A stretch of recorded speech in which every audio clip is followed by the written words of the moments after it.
Baik, Assalamualaikum warahmatullahi wabarakatuh. Di sini saya akan sedikit sharing mengenai kelas karyawan di PT IKI Jakarta. Dulu waktu saya masuk itu status PT IKI masih institut dan baru-baru ini PT IKI sudah menjadi universitas. Nah, jadi gimana sih ceritanya saya bisa masuk ke kelas karyawan PT IKI? Eh, jadi setelah lulus dari pondok, ya, saya ini kan ngajar di suatu lembaga. Nah, kemudian saya mempunyai keinginan untuk mencari ilmu, menambah ilmu juga untuk tuntutan zaman ya, bisa dibilang itu untuk mencari titel. Nah, dari situ saya mencari berbagai universitas, salah satunya UIN Jakarta. Nah, karena UIN Jakarta ini tidak ada kelas karyawan, karena memang nggak ada mungkin atau nggak tahu saya. Nah, saya mencari di sekitar UIN. Ada salah satu kampus yaitu PT IKI. Ada juga UMJ. Kenapa nggak UMJ?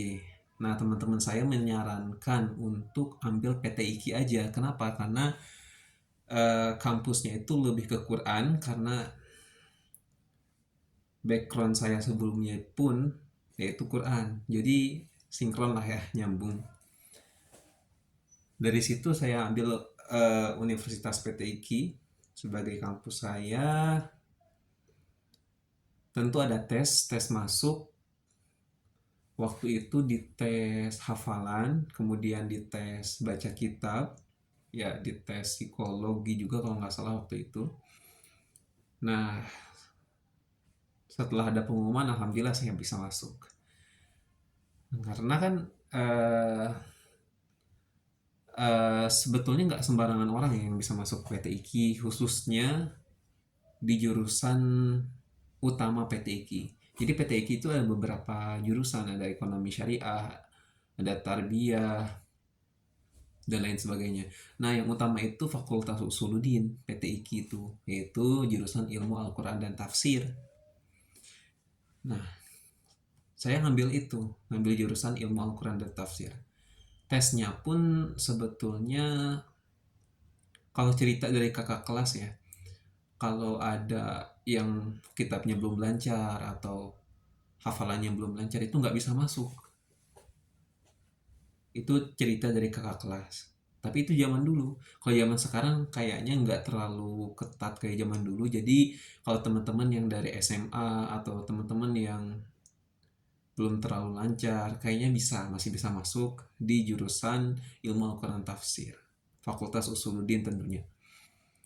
Nah, dari situ kalau misalkan teman-teman penasaran sama biaya masuk dan lain sebagainya, bisa teman-teman cek aja ya update-nya di website PT IKI resmi. Tapi kalau zaman saya itu sekitar 8 jutaan kayaknya. Itu udah termasuk SPP semester pertama. Sekitar 8 jutaan. Nah, untuk SPP tiap semesternya itu, kalau yang saya jalani sampai saat ini 3,6 jutaan. Ya, untuk kelas karyawan. Bisa dibilang murah sih ya dari kampus yang lain. Kenapa? Karena ya daerah Jakarta gitu. Kampus Jakarta yang masih murah per semesternya jurusan agama itu PT IKI termasuk salah satunya. Nah, kemudian eh, kalau teman-teman penasaran mengenai pelajaran apa aja yang dipelajari PT IKI, sebetulnya kalau semester 1, semester 2 nanti itu umum sih. Kita masih pelajari bahasa Indonesia, bahasa Inggris, kayak gitu-gitu umum semua jurusan kayaknya sama gitu. Nah, masuk ke semester 3 dan seterusnya itu udah masuk ke penjurusan. Nantinya itu ada belajar tafsir. Tafsir juga ada banyak, ada tafsir maudhu'i, tafsir tahlili, tafsir dan lain sebagainya. untuk kitabnya sendiri nggak menjadi patokan ya kalau di kampus itu. Oh, kitab tafsir Jalalain, kitab tafsir Munir misalkan, enggak. Itu nanti semuanya masuk. Jadi nggak menjurus di satu tafsir aja. Bahkan mungkin nanti kita teman-teman ini ada yang fokus di tafsirnya masing-masing, ada yang di tafsir Al-Misbah, tafsir Buya Hamka, Al-Azhar gitu ya. Eh, Kemudian pelajaran lain lagi yang dipelajari tentunya nahwu sorof pasti ada. Kemudian ilmu balagoh juga nanti pasti ada. Ilmu alat untuk mempelajari tafsirnya. Jadi nggak sembarangan sebetulnya kalau kita baca kitab sama baca Al-Quran tuh beda. Beda pemahamannya. Meskipun sama-sama bahasa Arab, tapi nanti ada kasus yang beda. Kenapa? Karena kalau tafsir itu sebetulnya nggak bisa sembarangan ditafsirkan ya. Makanya eh, tafsir itu hati-hati, orang-orang tuh hati-hati kalau misalkan mau menafsiri Al-Quran. Apalagi kita yang bukan siapa-siapa terus mau menafsirkan gitu. Aduh, lebih baik kita jaga-jaga, kita bawa pendapat siapa, pendapat Quraisy Shihab, pendapat Syekh Wahbah Zuhairi dan lain sebagainya. Kemudian kalau teman-teman penasaran mengenai jadwal masuk kuliahnya itu, kalau di PTIQ yang saya tahu, kelas karyawan itu ada dua untuk jurusan Al-Quran dan tafsir ya. Kelas karyawan sore sama kelas karyawan weekend. Kalau kelas karyawan sore itu jam pelajarannya, jam kuliahnya dari hari Senin sampai Kamis itu setiap sore masuk. Kalau kelas karyawan weekend itu dari Jumat siang sampai sore sama hari Sabtu pagi sampai sore. Nah, itu ada dua kelas untuk kelas karyawan. Kalau di jurusan lain kayak ekonomi syariah atau tarbiyah mungkin itu ada yang hari Minggu ya, Sabtu Minggu gitu. Nah, kalau untuk Fakultas Usuluddin sendiri, ilmu Al-Quran dan Tafsir, yang itu aja dua kelas karyawannya. Kelas karyawan sore sama kelas karyawan weekend Jumat Sabtu. Bukan Sabtu Minggu tapi Jumat Sabtu. Kemudian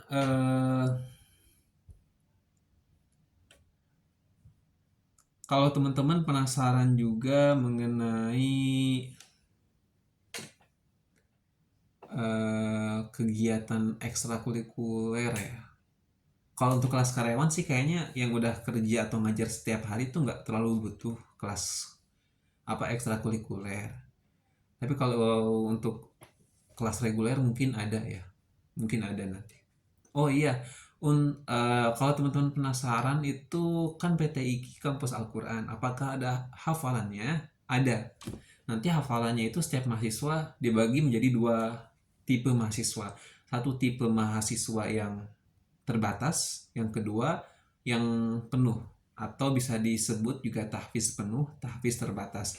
Nanti teman-teman silahkan pilih mau tahfiz penuh atau tahfiz terbatas. Kalau tahfiz penuh itu enaknya dapat potongan setengah dari SPP. Kalau SPP-nya 3.600.000 berarti teman-teman bayarnya itu 1.800.000 per semester. Kalau tahfiz terbatas nggak dapat potongan. Oh iya, kalau ada yang menanya beasiswa, beasiswa itu juga teman-teman itu doang. Yang tadi itu beasiswa tahfiz penuh. Kenapa nggak ada beasiswa lain? Ada. Mungkin teman-teman nanti cari sendiri setelah masuk ke PTIQ. Tahfiz penuh itu berapa juz sih, Kak? Tahfiz penuh itu yang namanya penuh 30 juz ya. Jadi 30 juz dibagi 8 semester. Berarti kurang lebih satu semesternya itu 4 juz distorkan. Kalau tahfiz terbatas selama 4 tahun atau 8 semester itu setorannya 4 juz aja. Ya, 4 juz aja. Jadi 1 tahun 1 juz, 1 semester setengah juz. Biasanya untuk kelas karyawan ada aja sih yang ngambil tahfiz penuh, ada aja yang ngambil tahfiz terbatas. Tahfiz penuh itu untuk kelas karyawan bisa dibilang cukup menantang ya, karena di samping dia mengajar, di samping dia kerja, tapi juga harus fokus setoran. Penuh 30. Kalau tahfiz terbatas cukup santai. Nah, terus apa bedanya tahfiz penuh sama tahfiz terbatas? Nanti bedanya kalau yang tahfiz penuh itu dapat 2 gelar. Yang saya dengar ya. 1 gelar utama, sarjana agama atau sarjana usuluddin. Yang kedua itu sarjana Quran, jadi SQ. Ada SAG, ada SQ. Itu yang tahfiz penuh. Kalau yang tahfiz terbatas cukup 1 gelar aja. Tingkat kesulitannya pun susah ya untuk tahfiz penuh. Nanti di akhir semester sebelum lulus itu semuanya bakal dites yang tahfiz penuh. Dan itu harus lulus. Kalau nggak lulus, nanti ada konsekuensinya kalau nggak salah entah apa. Itu nanti teman-teman bisa cross check lagi. Kemudian cerita pengalaman saya aja ya. Pengalaman saya itu di kelas itu nggak semuanya karyawan, nggak semuanya umur 20 tahunan. Jadi ada yang muda, ada yang tua. Di kelas saya itu yang paling muda sekitar umur baru lulus SMA lah ya. Nah, yang paling tua itu ada pensiunan, beberapa orang yang masuk kelas karyawan PT IKI. Kenapa? Karena mereka semangatnya tinggi. Meskipun udah pensiun tapi tetap pengen belajar. Ada yang 60 tahun, ada yang 50 tahun, ada yang 40 tahun. Macam-macam di kelas karyawan itu. Ada yang udah nikah, ada yang belum. Ada yang pas lagi kuliah nikah, ada yang enggak. Dan kerjaannya pun enggak ustadz semua. Ada yang pengacara, ada yang pengusaha gitu, ada yang bisnis, macam-macam. Jadi enggak semuanya dari backgroundnya ustadz atau ustazah. Bahkan ada yang bukan dari pondok tapi masuk PT IKI gitu. Entah kenapa alasannya, tapi semangat niat agamanya ada gitu. Niat mencari ilmunya itu gede, semangat. Kalau ngomongin ini ngalor ngidul, maaf ya. Nggak ada persiapan juga sih. Ini sharing-sharing aja. Kalau teman-teman ada yang mau ditanyain, silahkan di kolom komentar. Insya Allah nanti akan saya jawab.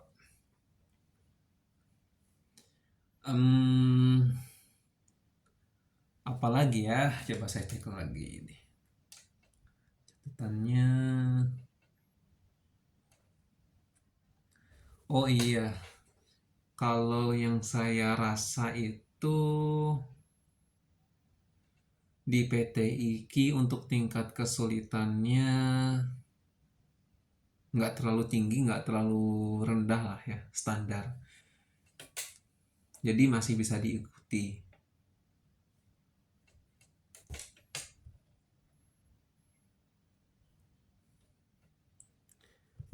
Oke, mungkin itu aja untuk kali ini. Kalau teman-teman ada pertanyaan, silahkan tanyakan. Kalau tidak ada, mungkin kita cukupkan sampai saat sini. Oke, cukup sekian dari saya. Terima kasih. Selamat malam. Wassalamualaikum warahmatullahi wabarakatuh.